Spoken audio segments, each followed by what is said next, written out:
2023 বিশ্বকাপ শ্রীলঙ্কার বিপক্ষে নিজেদের শেষ ম্যাচ খেলতে নামার আগে একটা কঠিন সমীকরণের সামনে বাংলাদেশ। সেটা হচ্ছে ওই ম্যাচটাতে যদি জয় লাভ করতে পারে তাহলে বাংলাদেশ চ্যাম্পিয়ন্স ট্রফির জন্য কোয়ালিফাই করবে, আর ম্যাচটা হারলে বাংলাদেশ নয় শ্রীলঙ্কা চ্যাম্পিয়ন্স ট্রফি খেলবে। এরকম একটা ডু অর ডাই ম্যাচে সাকিব আল হাসান 82 রান করেছিলেন, 2টা উইকেট নিয়েছিলেন।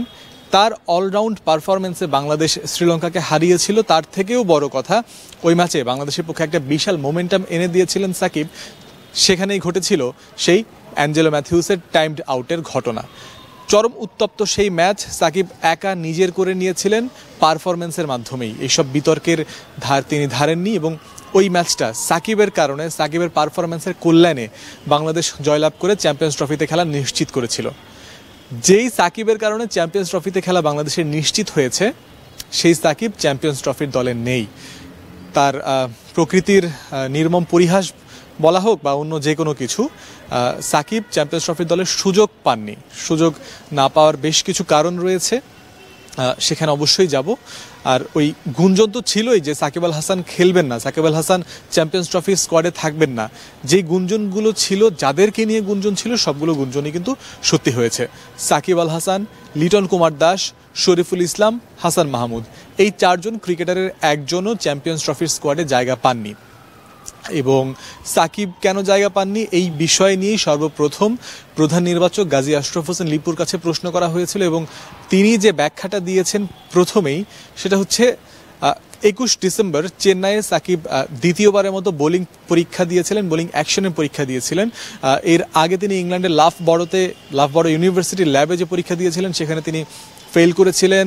দ্বিতীয়বার 21 ডিসেম্বর চেন্নাইয়ে যে পরীক্ষা দিলেন সেখানেও তার ওই ব্যর্থতা বহাল ছিল, যে কারণে সাকিব আন্তর্জাতিক কিংবা যে কোনো ধরনের ক্রিকেট শুধুমাত্র ব্যাটসম্যান হিসেবে খেলতে পারতেন বা পারবেন পরবর্তী পরীক্ষা দিয়ে, বোলিং অ্যাকশন পরীক্ষায় পাশ হওয়ার আগ পর্যন্ত। তো প্রধান নির্বাচক বলেছেন শুধু ব্যাটসম্যান হিসেবে আমরা সাকিবকে অ্যাকোমোডেট করতে পারিনি বা আমাদের কম্বিনেশনের কারণে দলে জায়গা দিতে পারিনি, এই কারণেই সাকিব আল হাসান নেই। পরবর্তীতে তার কাছে আরও প্রশ্ন গেছে যে সাকিব আল হাসান তাদের সাথে যোগাযোগ হয়েছে কিনা, অর্থাৎ নির্বাচক প্যানেল এবং সাকিব আল হাসানের দ্বিমুখী কোনো আলোচনা কিংবা একমুখী কোনো আলোচনা, একদিক থেকে আলোচনা করার চেষ্টা হয়েছে কিনা সেটাও জানতে চাওয়া হয়েছে। তার উত্তরে প্রধান নির্বাচক বলেছেন যে সাকিব যেহেতু তার বোলিং অ্যাকশনের বৈধতা অবৈধতা নিয়ে প্রশ্ন এবং এই বিষয়গুলো ডিল করে সাধারণত ক্রিকেট অপারেশনস বিভাগ, তো ক্রিকেট অপারেশনসের মাধ্যমেই সাকিবের সাথে যোগাযোগ হয়েছে বিসিবির এবং ক্রিকেট অপারেশনস পরবর্তী মেসেজটা নির্বাচক প্যানেলের কাছে কনভে করেছে, তার ভিত্তিতে তারা সিদ্ধান্ত নিয়েছেন। এবার সাকিব আল হাসানের কথা প্রথমে তিনি যেটা বলেছিলেন যে শুধু ব্যাটসম্যান হিসেবে সাকিবকে অ্যাকোমোডেট করতে পারেননি। আসলে তার বাস্তব যেই সুযোগটা সেটা কতখানি ছিল, ব্যাটার সাকিবের পরিসংখ্যানগুলো সম্পর্কে যদি একটু আলোচনা করতে যাই, সেই সম্পর্কে যদি বলি, প্রথমে বলতে হয় সাকিব 2023 সালের পরে আর আন্তর্জাতিক ওয়ানডে ক্রিকেট খেলেননি। আন্তর্জাতিক ওয়ানডে ক্রিকেটে ওই 23 সালে সাকিব আল হাসান 23টা ম্যাচ খেলেছিলেন, সেখানে তার 35 বা 36 গড় যদি আমি ভুল না করি। ওই বছরই তিনি 6টা হাফ সেঞ্চুরি করেছিলেন আর শ্রীলঙ্কার বিপক্ষে লাস্ট ম্যাচে তো 82 রানেরই ইনিংস খেলেছিলেন। এটা ছিল তার সবশেষ আন্তর্জাতিক বছর, যেটা ব্যাটিংয়ের ওয়ানডেতে, সেটার পরিসংখ্যান। তারপরেও কিন্তু সাকিব ঢাকা প্রিমিয়ার লিগে খেলেছিলেন সবশেষ 2024 সালে যে ঢাকা প্রিমিয়ার লিগ হয়েছে, সেখানে তিনি 6টা ম্যাচ খেলেছেন। সেখানেও সাকিব 44 গড়ে ব্যাটিং করেছেন, একটা সেঞ্চুরি করেছিলেন এবং ব্যাটিং স্ট্রাইক রেট ছিল 100-র কাছাকাছি, 99 সামথিং। তো ব্যাটার সাকিবের পরিসংখ্যান কিংবা তার ছন্দ ওয়ানডে ক্রিকেটে ছিল সর্বশেষ সময় পর্যন্ত, সেটা বলাই যায়। তো সেই জায়গা থেকে শুধু সাকিবকে হয়তো বিবেচনা করলেও করা যেত, তবে হ্যাঁ, যেমনটা প্রধান নির্বাচক বলেছেন কম্বিনেশনে তারা জায়গা দিতে পারেননি। এই মুহূর্তে যেমন কম্বিনেশন রয়েছে সেখানে শুধুমাত্র ব্যাটার সাকিবের জায়গাটা হয়নি। সাকিব যদি ব্যাটিং বোলিং উভয়ই করতেন, অলরাউন্ডার সাকিবকে আসলে বাদ দেওয়ার মতো কোনো জায়গা তাদের ছিল না। যেহেতু সাকিব বোলিং করেন না, করছেন না, করতে পারছেন না, সেহেতু তাকে নিতে পারেনি বাংলাদেশ ক্রিকেট বোর্ড চ্যাম্পিয়ন্স ট্রফির জন্য। এবার আসি পরবর্তী যেজন লিটন কুমার দাস, তিনি কেন দলে জায়গা পাননি। লিটন কুমার দাস জায়গা না পাওয়ার পেছনে প্রধান নির্বাচক গাজী আশরাফ হোসেন লিপু বেশ কিছু পয়েন্ট ব্যক্ত করেছেন, উল্লেখ করেছেন গণমাধ্যমের সামনে। প্রথম পয়েন্টটাই হয়ে দাঁড়ায় যে লিটন আসলে প্রচণ্ড রান খরায় ভুগছেন। ওয়ানডে ক্রিকেটের ক্ষেত্রে হোক, টি-20 ক্রিকেটের ক্ষেত্রে হোক, অন্তত এই দুই ফরম্যাটে, সাদা বলের যে দুই ফরম্যাট, অনেক বেশি সাম্প্রতিক সময় তিনি ছন্দহীন অবস্থায় আছেন। প্রথম পয়েন্টটাই ছিল রান খরা, আর রান খরা কতটা কীরকম সেটা যদি একটু ছোট্ট একটা ধারণা দিতে যাই, লিটন তার সবশেষ 5 আন্তর্জাতিক ওয়ানডে ম্যাচে, অর্থাৎ 2024 সালে তিনি যে 5টা ওয়ানডে ম্যাচ খেলেছেন, সেই 5 ম্যাচে 6 রান করেছেন, যার মধ্যে 3টা ম্যাচে লিটন কুমার দাস আউট হয়েছেন 0 রানে, অর্থাৎ ডাক মেরেছেন। তো একেবারে ইনিংসের শুরুর দিকেই তিনি আসলে যে পরিমাণ ভুগছেন, সেই ব্যর্থতার বৃত্ত থেকে বেরোতে পারেননি। তাই নির্বাচকদের মনে হয়েছে তাকে ব্রেক দেওয়া দরকার। পরবর্তী পয়েন্ট যেটা প্রধান নির্বাচক বলেছেন, যে বিপক্ষ দল ঠিক যেই বিষয়গুলো মাথায় রেখে লিটনের বিপক্ষে প্ল্যান সাজাচ্ছে, অ্যানালাইসিস করছে, বিপক্ষ দলের অ্যানালিস্টরা যেই ফাঁদ পাচ্ছে, সেই ফাঁদেই পা দিচ্ছেন লিটন কুমার দাস। একদম আউট হওয়ার যে প্যাটার্নটা, সেটা মোটামুটি মোরলেস সবই একই রকম। লিটন স্কোয়ার অফ দ্য উইকেটে আউট হচ্ছেন বেশি, প্যাটার্ন গেল, রান খরা গেল, এছাড়াও হচ্ছে লিটন কুমার দাসের সব মিলে সার্বিক যে অবস্থা রয়েছে সেটা নিয়ে আসলে শঙ্কা প্রকাশ করেছেন। এবং শঙ্কা প্রকাশ করে যে কথাটা উল্লেখ করেছেন সেটা হচ্ছে লিটনের যে পাওয়ার প্লেতে, ব্যাটিং পাওয়ার প্লের, অর্থাৎ একেবারে শুরুর দিকটা, যেটা ইনিংসের শুরুর দিকটা, টি-20 ক্রিকেটে প্রথম 6 ওভার থাকে, ওয়ানডে ক্রিকেটে প্রথম 10 ওভার থাকে, এই সময়টাতে তার যে স্ট্রাইক রেট সেটা আশানুরূপ হচ্ছে না, প্রত্যাশিত হচ্ছে না, যে কারণে তার পার্টনার যিনি থাকছেন তার উপরে প্রেশার পড়ছে, এবং প্রেশার পড়ার কারণে তারও কিন্তু খেলতে সমস্যা হচ্ছে। এবং প্রধান নির্বাচক এখানে ওয়েস্ট ইন্ডিজ সফরের ওয়ানডে সিরিজের ধারণা দিয়েছেন, এক্সাম্পল দিয়েছেন, যে ওইখানে বাংলাদেশ 2টা ম্যাচে 300+ স্কোর গড়েছে, ব্যাটিং সহায়ক উইকেট ছিল, দারুণ হাই স্কোরিং ম্যাচ হয়েছে, সেখানেও লিটন দাস ভালো করতে পারেননি। এখানেই তিনি বোঝাতে চেয়েছেন যে দেখুন তাহলে লিটন দাস কতটা ছন্দহীন রয়েছেন। তো এই কারণে লিটনকে ব্রেক দিয়ে তাকে হচ্ছে গড়ে তোলা, অ্যানালাইসিস করে, অ্যানালিস্ট কিংবা বিশেষজ্ঞ পর্যবেক্ষকদের আন্ডারে রেখে তাকে একেবারে আবার ছন্দে ফেরানোর যে চেষ্টা, সেই কাজটাই করা হবে বলে জানিয়েছেন প্রধান নির্বাচক। তো লিটন কুমার দাস যে একেবারেই দল থেকে বেরিয়ে গেলেন বা হারিয়ে গেলেন সেটা কিন্তু মোটেই না। লিটন দাস যে ট্যালেন্টেড প্লেয়ার, তার যে মেধা আছে, মেধার উপর আবার বোর্ডের আস্থা আছে, সেই কথাটাও প্রধান নির্বাচক উল্লেখ করতে ভোলেননি।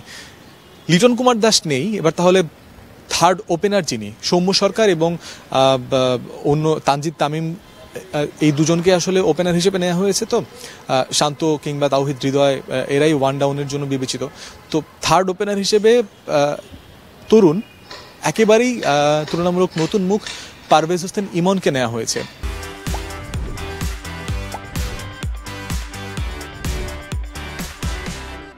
লিটনের মতো অভিজ্ঞ ব্যাটসম্যানকে বাদ দিয়ে আইসিসি টুর্নামেন্টের মতো বড় জায়গায় কেন পারভেজ ইমনকে নিয়ে যাওয়া হলো, এই প্রশ্নও করা হয়েছে। তখন প্রধান নির্বাচক বলেছেন, দেখুন প্রথম যে 11টা হবে সেখানে কিন্তু সৌম্য সরকার, তানজিদ তামিমই মেইন ওপেনার, কিন্তু সামহাও যদি তারা খেলতে না পারেন, কোনো একজন ইনজুরি হয় কিংবা অন্য যে কোনো কারণবশত যদি আমাদের থার্ড ওপেনারকে 11-এ ঢোকাতে হয়, সেক্ষেত্রে পারভেজ হোসেন ইমন, আগের যে দুজনের নাম বলা হলো সৌম্য সরকার এবং তানজিদ তামিম, তাদের মতো অ্যাগ্রেশনটা ধরে রেখে পজিটিভ ক্রিকেটটা খেলতে পারবেন, ঠিক যেটা তার কাছ থেকে আশা করা হয়, একজন ওপেনারের কাছ থেকে আশা করা হয়, সেই বিষয়টা পারভেজ হোসেন ইমনের মধ্যে নির্বাচকরা দেখেছেন। এই কথা কিন্তু প্রধান নির্বাচক উল্লেখ করেছেন। হ্যাঁ, প্রধান নির্বাচক এটাও বলেছেন যে একই রকমভাবে আগে পারভেজ ইমন খুব একটা ভালো পারফরমেন্স বলুন কিংবা নিয়মিত খেলা বলুন কোনোটাই পাননি, তবে নিজেদের আস্থা এবং আশার জায়গা থেকে ইমনকে রাখা হয়েছে। পরবর্তীতে তার কাছে প্রশ্ন করা হয় যে যেহেতু পারভেজ ইমন বাঁহাতি, এই দলে সৌম্য সরকার, তানজিদ তামিম, নাজমুল হোসেন শান্ত, টপ অর্ডারে 3জনই বাঁহাতি, আরও একজন বাঁহাতি যদি পারভেজ হোসেন ইমনকে আনা হয়, তাহলে আসলে বিষয়টা প্রতিপক্ষের জন্য খুব ভালো হয়ে যায় কিনা পরিকল্পনা সাজাতে এবং বাংলাদেশকে আউট প্লে করতে। তখন প্রধান নির্বাচক বলেছেন আসলে অন্যের কি সুবিধা অসুবিধা, এই বিষয়গুলো আমরা না দেখে আমাদের শক্তিমত্তার জায়গা কোনটা আছে সেই জায়গাতেই আমাদের ফোকাস করা উচিত। একই সাথে এর আগে টেস্ট ক্রিকেটে যে বাংলাদেশ একাদশে 5টা বাঁহাতি ওপেনার নিয়ে বাঁহাতি ব্যাটসম্যান নিয়ে খেলেছে সেই বিষয়টাও জানিয়ে দিয়েছেন। তো জানিয়েছেন যে এটা আসলে খুব একটা সমস্যার কারণ যে বাংলাদেশ দলের জন্য হতে পারে তিনি মনে করছেন না।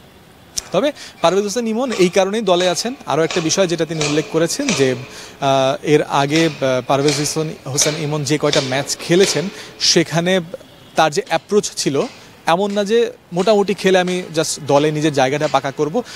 Rather than that Parvez Hossain Emon যতটুকু সুযোগ পেয়েছেন অ্যাটাকিং খেলেছেন, প্রতিপক্ষকে আক্রমণ করে নিজের যেই স্বভাবসুলভ ভঙ্গিমা এবং যে কারণে দল উপকৃত হয় সেই বিষয় সেই গুণগুলো এই ব্যাটারের মাঝখানে বাঁহাতি ব্যাটারের মাঝখানে নির্বাচকরা দেখেছেন এবং এই কারণেই তাকে নেওয়া হয়েছে। সেলফিশ ক্রিকেট যারা খেলেন বা এই ধরনের কিছু তার মধ্যে নেই বলেই তাকে বিবেচনা করা হয়েছে। ইমন গেল, লিটন গেল, সাকিব গেল, আসেন আসলে পরবর্তী শরীফুল ইসলাম। কেন শরীফুল ইসলাম নেই? শরীফুল ইসলাম নেই কারণ তিনি কানাডা গ্লোবাল লিগে খেলতে গিয়ে যে ইনজুরিতে পড়েছিলেন সেটার ইফেক্টের কারণে শরীফুল নেই, এটাই বলেছেন প্রধান নির্বাচক। সেই ইনজুরি থেকে ফেরার পর তিনি যেভাবে দলের সাথে আছেন, যেমন বোলিং করছেন, ম্যানেজমেন্ট, ক্রিকেটার থেকে শুরু করে ক্যাপ্টেন, কোচ এবং বোর্ড, নির্বাচক প্যানেল সকলেই মনে করছেন শরীফুল খুব একটা আগের মতো স্বচ্ছন্দ নন। শরীফুল সেভাবে নিজেকে মেলে ধরতে পারছেন না এবং এই কারণেই শরীফুল ইসলামকে বাদ দেওয়া হয়েছে। তার বদলে অন্যান্য যে 4জন পেসার রয়েছেন দলে তারাও যথেষ্ট ক্যাপেবল। তাসকিন, মুস্তাফিজ, একমাত্র বাঁহাতি মুস্তাফিজ, তাছাড়া নাহিদ রানা এবং তানজিম হাসান সাকিব 3জন ডানহাতি পেসার এবং একজন বাঁহাতি পেসার। স্পিনার হিসেবে রয়েছেন রিশাদ হোসেন, লেগি, বাংলাদেশের একমাত্র লেগি আসলে। আর সাকিব যেহেতু নেই, সাকিবের বোলিং সার্ভিস যেহেতু পাচ্ছে না বাংলাদেশ দল, সেক্ষেত্রে বাঁহাতি স্পিনার হিসেবে নাসুম আহমেদকে রাখতে হয়েছে।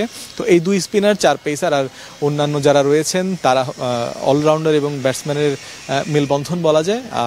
মূলত একমাত্র একেবারে জেনুইন অলরাউন্ডার হিসেবে এই দলে মেহেদী হাসান মিরাজকেই বিবেচনা করা যেতে পারে। ওপেনার যেমনটা শুনেছেন আপনারা 3জন রয়েছেন, সৌম্য, তানজিদ এবং পারভেজ ইমন। পরবর্তী মিডল অর্ডার কিংবা টপ মিডল অর্ডারের ক্ষেত্রে যদি বলা হয় নাজমুল হোসেন শান্ত টপ অর্ডারের অংশ, মিডল অর্ডারে তাওহিদ হৃদয়, মুশফিকুর রহিম, মাহমুদুল্লাহ রিয়াদ, মেহেদী হাসান মিরাজ, জাকির আলী অনিক। তো এই কয়েকটা পজিশন মোটামুটি ফিক্সড একাদশেই বলা যায়। তারপরে ব্যাটিং, বোলিং সব মিলে যেহেতু 15 জন রয়েছেন, বাংলাদেশ 3 থেকে 4টা ম্যাচ শুরুর দিকে খেলবে গ্রুপ পর্বে, তো সব মিলে হয়তো একাদশে খুব বেশি পরিবর্তনের সুযোগ নেই। প্রাথমিকভাবে যে একাদশটা সাজানো হবে প্রথম ম্যাচে, যে একাদশটা খেলতে নামবে ভারতের বিপক্ষে দুবাইতে, সেখান থেকে পরবর্তী ম্যাচগুলোতে হয়তো খুব একটা চেঞ্জ আসবে না। পারফরমেন্সের ভিত্তিতে চেঞ্জ হলেও হতে পারে। পেসারদের ক্ষেত্রে বলা যেতে পারে ওয়ার্কলোড ম্যানেজমেন্টের জন্য তাদেরকে বদল আনা হতে পারে। তাছাড়া খুব যে পরিবর্তনের আমূল কিংবা বিশাল পরিবর্তনের সম্ভাবনা সেইটা আসলে নেই। সাথে আরও একটা বিষয় জানিয়ে রেখে শেষ করতে চাই, আজকে নির্বাচকরা যে দল দিলেন এরপরেও কিন্তু আরও 1 মাস সময় রয়েছে তাদের হাতে এই দলেও পরিবর্তন আনার। 12 ফেব্রুয়ারি পর্যন্ত নির্বাচকরা এই চ্যাম্পিয়ন্স ট্রফির স্কোয়াডে পরিবর্তন আনতে পারবেন, তাদের সেই সুযোগটা থাকছে।